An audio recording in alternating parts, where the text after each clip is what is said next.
Avec l'indépendance du Congo, ils partagent la même année de naissance, 1960. Avec l'interminable transition politique congolaise, ils disputent la même durée et le même âge, 46 ans.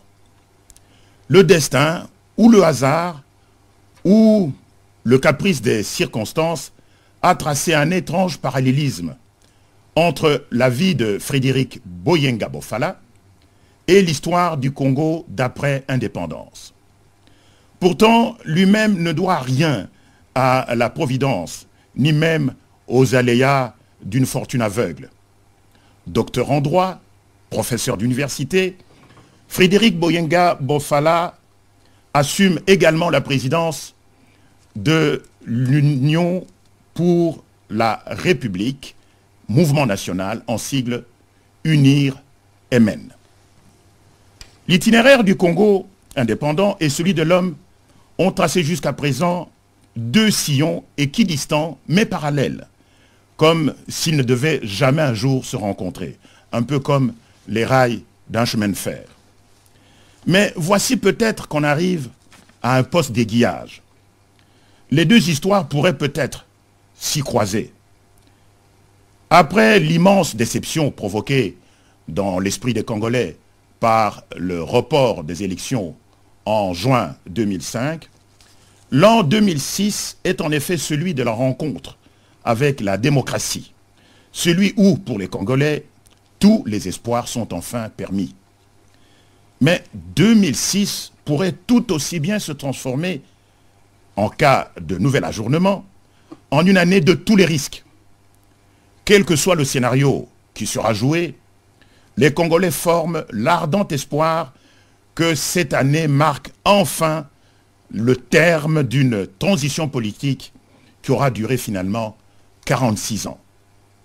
Depuis la chute du gouvernement Lumumba en septembre 1960, le Congo n'a en effet jamais connu d'élections démocratiques, libres et indépendantes.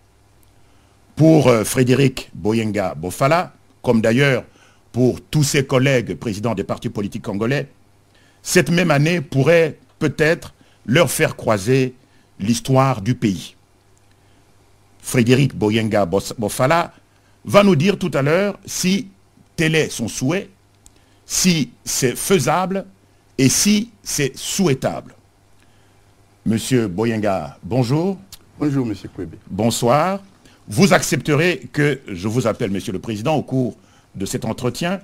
La plupart d'ailleurs de vos collègues des partis politiques congolais apprécient de se faire appeler Président, mais sans préjuger naturellement des résultats du futur scrutin présidentiel, et d'ailleurs sans même savoir au point actuel, n'est-ce pas, de notre entretien qui commence, si vous comptez effectivement prendre part à l'élection présidentielle ou si vous avez par contre l'intention de décliner la lutte. Je compte conduire une interview que j'appellerai une interview carte blanche. Ce sera un entretien à l'arme blanche, au cours de laquelle toutes les questions et tous les sujets seront abordés poliment mais fermement, sans tabou ni censure. Puis-je obtenir de vous, Monsieur le Président, que vous me signiez un chèque en blanc, j'en abuserai pas, et que donc vous acceptiez le principe, les risques et les augures d'une interview carte blanche. Je l'accepte fermement. Premier sujet, premier thème, Monsieur le Président, l'état de guerre en République démocratique du Congo. Alors que l'attention de tous les Congolais est actuellement accaparée par les futures élections présidentielles, législatives et communales, qui tantôt d'ailleurs s'approchent, tantôt s'éloignent, pensez-vous que la guerre qui ravage le pays depuis septembre 1996 est terminée? Car la fin de la guerre, me semble-t-il, est la condition qui justifierait l'organisation de consultations populaires. Monsieur le Président. Sur votre question, sur cette question, je pourrais vous dire que le Congo est toujours en guerre. Les événements actuels à l'Est nous les démontrent que le pays n'est pas encore pacifié. Les violences continuent à s'exercer sur nos compatriotes et dire que la guerre est finie, ce serait ne pas dire la vérité à la population. Parce que, M. Kwebe, quand on parle du Congo, Zaïre, les gens pensent que le Congo s'arrête dans cette mégalopole qui est Kinshasa.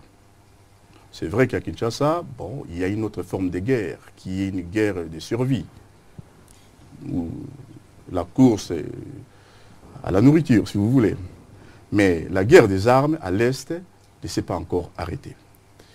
Les événements de l'Est, avec tous ces mutins de forces armées de la République démocratique du Congo, démontrent à suffisance que la paix n'est pas encore revenue dans notre pays. Donc pour le moment, pour vous, les élections ne sont pas à l'ordre du jour. Comme vous l'aviez dit d'ailleurs, avant le premier report des élections en l'an 2005. Vous savez, M. Kwebe, lorsqu'en 2005, je l'ai dit, ce n'était pas par magie, parce que je ne suis pas magicien, mais c'était par expertise, par une véritable étude technique faite par les services, les centres d'analyse et de prévision de l'UNIREMEN, dans lesquels nous démontrions l'infaisabilité. Et c'était clair, les problèmes du recensement, ce qu'on appelle aujourd'hui l'enrôlement, au fait, qui n'est qu'une phase séquentielle normalement du recensement.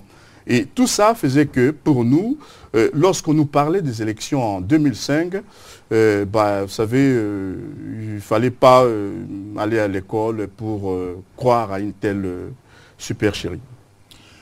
Les derniers chiffres publiés par l'ONU parlent de 5 millions de morts, directs ou indirects, qui auraient été provoqués par cette guerre qui a commencé en 1996. Mais l'ONU ne cite pas le nom du ou des coupables. Pour vous, Monsieur le Président, et pour votre parti UNIR-MN, qui est ou qui sont les bourreaux, qui sont les assassins des Congolais qui viennent de payer 6 millions de morts? Monsieur Kwebe, je vais vous répondre. Pour vous répondre à ça, nous devons quand même procéder à un petit retour historique. Je vous en prie. Octobre 1996. Et vous comprendrez après que depuis cette date-là jusqu'à aujourd'hui, le Congo supporte seul le poids des haines résultantes à ce que nous connaissons comme le génocide au Rwanda. Le Congo supporte seul aujourd'hui le poids d'accumulation des armements dans cette région-là. Et pourtant, en 1996, lorsqu'il y a eu cette calamité que je qualifie humaine au Rwanda, c'est les Nations Unies qui exigera du Congo-Zaïre, du Zaïre à l'époque, d'ouvrir ses frontières pour permettre l'évacuation des populations qui fuyaient la guerre. Mais malheureusement, à cette époque-là, le gouvernement zaïrois a manqué de vigilance. Qu'est-ce qu'il aurait dû faire? Fermer les frontières? Non. On est membre des Nations Unies, nous avons certaines obligations, mais les pays comme les nôtres, comme beaucoup en Afrique, nous sommes des pays qui sont dépourvus de moyens. Lorsque vous demandez à un État de rendre à la communauté internationale ces services, il faut l'accompagner avec les moyens. Les moyens n'ont pas suivi? Pas du tout. Et ça n'a jamais même été donné aux autorités zaïroises de l'époque des moyens pour essayer de canaliser ces populations-là. On a laissé passer tout, que ce soit les militaires de l'ancienne armée rwandaise et les populations, sans contrôle. Monsieur le Président, est-ce que vous ne pensez pas que dans le scénario de ceux à qui le génocide au Rwanda a profité, entrait en ligne de compte justement l'afflux des réfugiés rwandais vers le Congo, qui en fait transportaient avec eux également le conflit au Congo? Est-ce que ce n'était pas là en fait, disons, la stratégie du scénario de ceux qui ont monté cette grande opération? Bon, vous savez, lorsque vous dites une grande opération menée, moi je dois être prudent. C'est peut-être maintenant que nous commençons à analyser, à lire les véritables enjeux de cette situation de 1996. Effectivement, il y a de quoi s'interroger si ce n'est pas quelque chose qui a été déjà préparé, monté, pour affaiblir le Congo, je pense bien. Tout ce que je peux vous dire, cette crise a aujourd'hui mis notre pays dans la déchirure.